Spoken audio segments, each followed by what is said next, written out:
Hello and welcome to the Kitchen Design Experts. This is the channel that tells you all you need to know about kitchens, kitchen design and kitchen appliances. I'm Robin Holtz. And I'm Josh Holtz.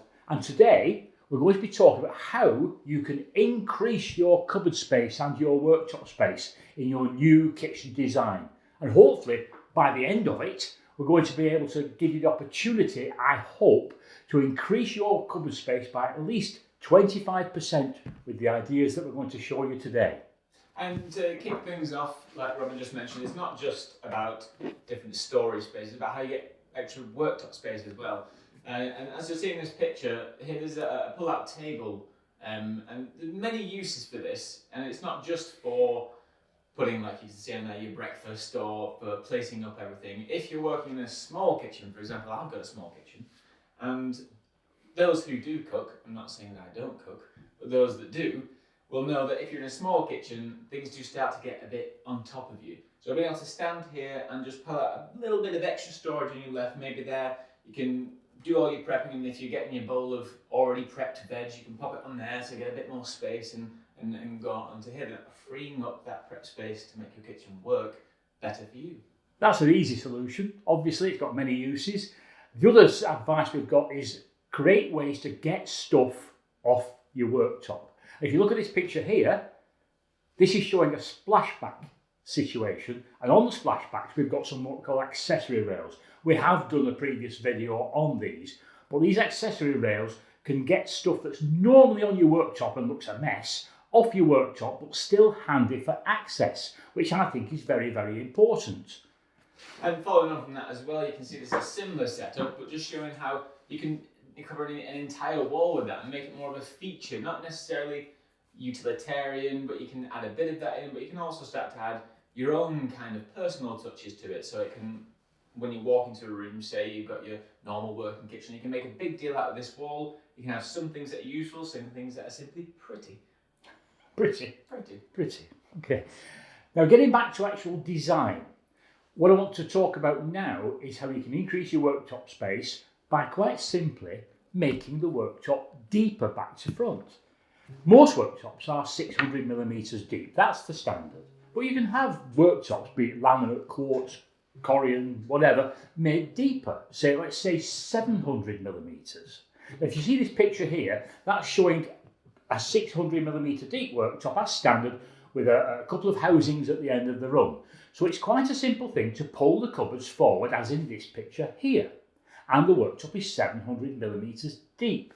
That gives you an awful lot more worktop space, and in some cases, I'm jumping the gun a bit here about cupboard space, but some companies will actually make those pull-out drawers you see 700mm deep as well, which is absolutely amazing. But there are a couple of little problems that you've got to be aware of if you're designing this into your kitchen. If you look at that picture there, the housings are still set back, and it doesn't look right. And if you draw the housings forward, as in this picture here, straight away you'll see that at the back of the housings, where the arrow's pointing, there's a gap. Because obviously that's 100mm, you've pulled everything off the wall. So just be aware of this. The solution is simple. Speak to your kitchen designer and they will plant an extra little panel down the side of the housing so that it will disguise that gap for you, and everything will then line up at the front. Next, same as the making more worktop space, sometimes you may want to take big bulky things off the worktop and you may not have a place to put that where you can easily use it. Speaking of which, coffee machines. I know they're everywhere at the moment, and there are loads of different ways to incorporate a coffee machine into your kitchen, whether that's an actual integrated coffee machine or a freestanding one. And some people like one or the other. So having a place where you can put either one of those can be very useful to you, especially if that takes that off the worktop. We happen to have one in the showroom. Follow us. Okay, so here we are next to the coffee machine we have in the showroom. Now, like I said, you can have the integrated coffee machines that would take up this whole space here. But like I said, people are specific about the coffees. Sometimes people prefer the freestanding one. It may give you more choice to have the coffee the way you like it. We're showing the freestanding one here. Now, it's great because it takes it off the worktop, but the downside to freestanding built into a small space like this is that most times you have to be able to access the side of them, whether the milk cartridge is here or you need to clean it out. So having it on a mechanism that can come out itself means then that you can access all the sides, the top, pour the coffee beans in, and it can work as efficiently as it's supposed to. And if you did want to keep it running whilst it's out, it can lock in place, so that you're not going to bump past it and it slide back in and the coffee fall off, and it's all just a big deal really. And then a little catch to let it go back in and fix back in place. So again, great way to save a bit of storage off your worktop, meaning again, your kitchen works for you. Sit down. And we're back. Yeah. Speaking on that as well, same thing applies for a microwave. The more you can get that off that worktop, the better it can be in a housing. You can even build it into a wall unit if you like to, but again, that clears that space on the worktop. Sorry to interrupt the video, but I have some very exciting news for you from Holtz kitchen design experts. Now, many of you have contacted us and asked us to help you with your own projects, and I'm delighted to say that so far we've successfully helped quite a few of you. So much so that we've decided to launch officially an online service. What this means is that you can now take personal advantage of what amounts to well over 100 years of design and appliance experience.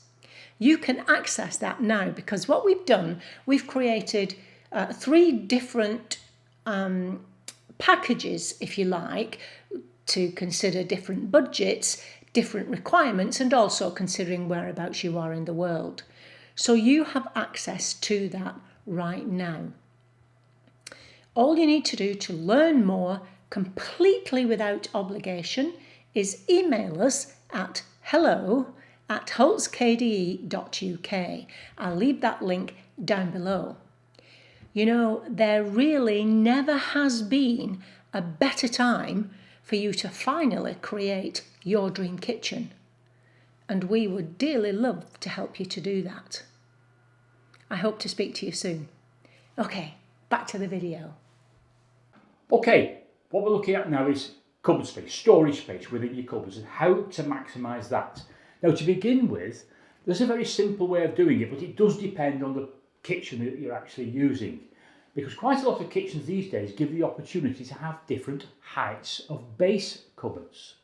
Now basically the typical standard height of a base cupboard is 720mm, and that gives you a 150mm plinth or kickboard at the bottom.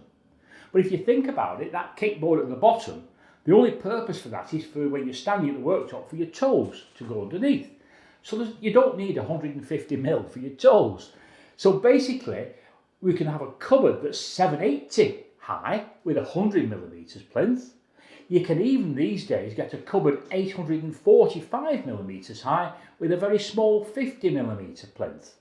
Just a word of warning about that last one, which speak to your kitchen designer, because with dishwashers in particular, you only can use certain sorts of dishwashers if it's got a 50mm plinth, otherwise the dishwasher door will hit the floor. But I'm telling you now that if you go for a base cupboard that is 845mm high, you are gaining an awful lot more cupboard space. And continuing the theme of heights, you can see in this picture, you'll notice that the full height of this kitchen is actually very tall at 2,375mm. I don't know what that is in the other... Oh, if you'd asked me 25 years ago, I could have told you, but not anymore. Very tall anyway, and you'll hear quite often designers say, let's take the wall units up to the ceiling, because it is advantageous that way, not just for the extra storage you get, but it does, if you're going right up the ceiling, it does make the room feel much bigger, and that might feel a little counterintuitive because you're making bigger units higher up, but getting rid of that gap at the top is great for letting the eye go up to the ceiling. You don't have to clean the top, which is brilliant. As well.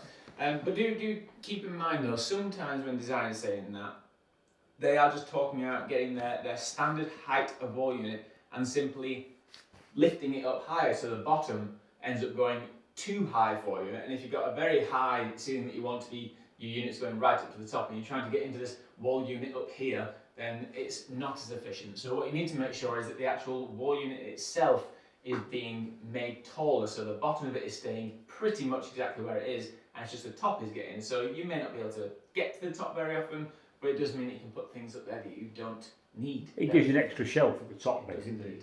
And also you can make them deeper as well, so you can get some that are 300mm deep instead of 250, so you can fit bigger plates in there as well, and again freeing up storage elsewhere. You go to 350 as well. There's quite a few wall covers now with 350 deep carcasses, which means you get a 12-inch pizza plate in, which is fantastic. Okay, moving on to the cupboards and looking at this picture here, one thing we'd like to point out is that oven housing, the single oven that's built underneath the worktop.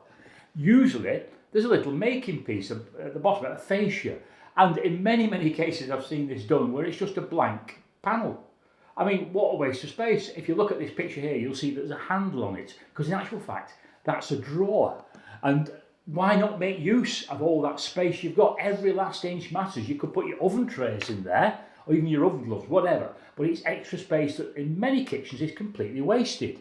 And drawers for us, really, are the key to storage space, an extra storage space. They are, and that's basically because they are pull-out shelves. Anytime you open a cupboard and you try to get in there, if they're shelves, yes, you can see the front of it, but if there's anything tucked behind, it does mean moving things around, whereas a pull-out shelf or drawer, you can pull out and you can access the back of them properly. So on that theme, if you look at this unit here, you can see that the drawers are actually in the housing unit, going up higher to add more storage in there. And yes, you could have a shelved larder and you can fit a lot of things in a shelved larder, but that same issue of opening the door and trying to scramble to the back of each shelf is more difficult than drawers. But if you do get drawers like this, especially on these ladders, do make sure you can take advantage of the fact that you can have a deep drawer in there. Because if you, for example, you can see the glass on the side of these drawers, if that wasn't there, you couldn't stack as high in that drawer that you could otherwise, and things would start to fall out, or when you try and close the door, things are hanging out to the side of the door. Whereas this way you can access all of your drawers and you can see everything. And obviously you can't go too high with the drawers, because if it starts to go past your eye line, it becomes difficult. Of course. A very, very, when you think about where you put things in your cupboards and your drawers, one of the things that really gets my goat are pan lids. And they just slide about all over the place. They stop you putting other things in there, and they're just a blooming nuisance. But if you look at this picture here, this is a really simple way of storing pan lids. You pull your drawer out, and on the back of the actual drawer front is a holder that you slide your pan lids into. And obviously the wider the drawer, the more pan lids you can get in there. But it really does help to organise them. And as far as I'm concerned, I'd love to put one of those in every single kitchen we actually do, because I think they're a fantastic space saver and it allows you to fill the rest of the drawers more effectively. Now, organisation is absolutely key in a kitchen, having everything in its correct place so you know exactly where to go to it each and every time. And when we're talking about organisation in drawers, for example, as you can see by this picture we're showing this one, if you look on the internet you'll see thousands of different clever little ways to organise everything. You can pick and choose whatever you want to do, but as long as you do have your own specific way of organising it and something to facilitate that specificity. Do that again. No. You can make your whole kitchen work for you rather than the other way around. Drawers again, I know we're homing in on drawers, but it really does help with your storage space.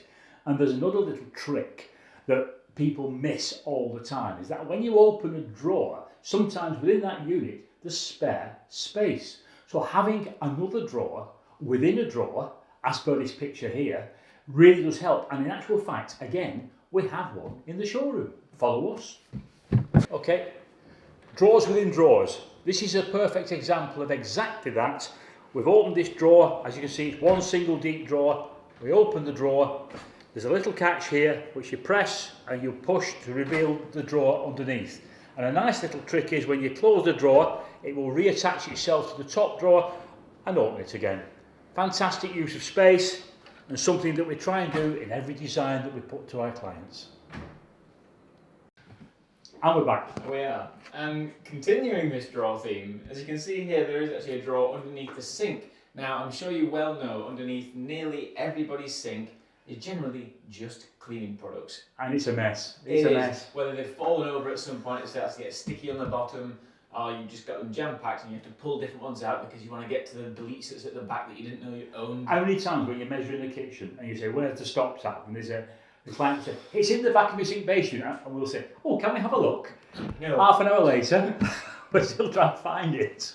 So this kind of drawer would help massively with that. Again, you can organise things exactly how you want them. Maybe you want to put some bins in there. You may have a freestanding bin somewhere else or one that's built in somewhere else, so you can just organise your cleaning products, like I said.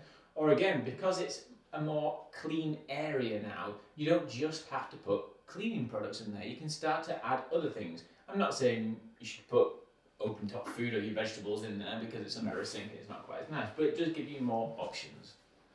Again, this is another picture here of another way that you can organise drawers within your sink base unit, and you can see from the things that we've got in here, it's completely multi-purpose. It'll fit everything in there that's what you'd want to fit into a utility cupboard. So basically, drawers are key to extra storage space, and using all the different accessories you can put into drawers is a big plus. Now, we've been mentioning a lot about drawers, and they are great, but they can also add cost to your job. So there are in-betweens you can go for. That yes, you can have shelves in a larder coming up, but you can also add accessories to the door as well, so you're not necessarily having to go right to the back of the shelves. They've brought some of those shelves forward, you could say, into the door, giving you more options on both sides then. Yes, it is still a bit deeper because it is a shelf in a larder. You still have to move things if you are stacking row by row, but it just means the things that you use more often from there, you can either bring to the front of the shelves, or then you get the second option of being able to kit out your door as well, so you've got more hands-on straight to options in your ladder. And we do a lot of those in those breakfast units. I think what's becoming very popular at the moment are those units that you use as a breakfast unit where you open two big doors, it's got a cupboard with a worktop in, and then usually on the back of the doors you've got these type of racks that you can then add an awful lot more items in, your coffee, your tea, even hang your mugs. So they are really a wonderful use of space. That's it for today. Thank you very much for joining us. As always, if you do have any questions, we've gone through a lot of things today, please do put them in the comments. We do answer each and every one of them. Subscribe. And what he just said, it helps us a lot if you do subscribe, like all the things that make the channel successful. That's great. And as I said, we hope this has been a help to you. I'm sure it has raised lots of questions, and yes, we will answer any comments that you send over to us. But for the time being, that's it from us for today. It's goodbye from him. And it's goodbye from him. Goodbye. Thank you.